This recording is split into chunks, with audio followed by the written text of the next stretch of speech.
Well, as primitive Baptists, I think number one, we need to realize that God has blessed us with the truth, which is the answer for the child of God in this world.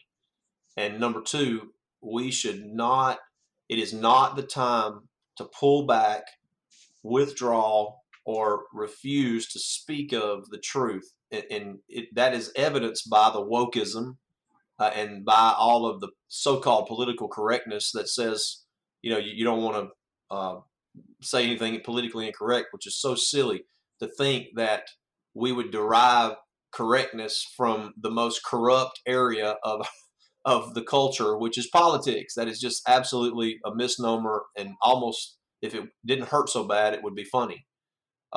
So it is not the time to pull back. It is time to engage in conversations with God's people wherever we may encounter them. If the subject is a hot political topic like the murder of the unborn, we should speak the truth of God regarding that. If it's something related to wokeism or anything, if it's a hot topic, we should not refrain from speaking the truth in love and not arguing, but just speaking the truth in love. And if it's a minor topic, if it's a personal issue, if it's a something that somebody's dealing with in their life, we should be ready and willing to offer the word of God in truth and speak it in love, because that is the pattern of revival. That is the answer that God's people need. And isn't it amazing that over the last year and a half or so, that Satan has so worked such a work upon the world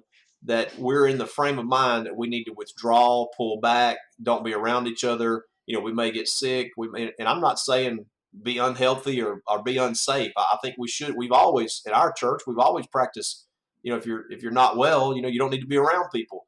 But it's amazing to me that at the very time that we need the truth the most, that we're seeing all of this pulling back and withdrawing and fear.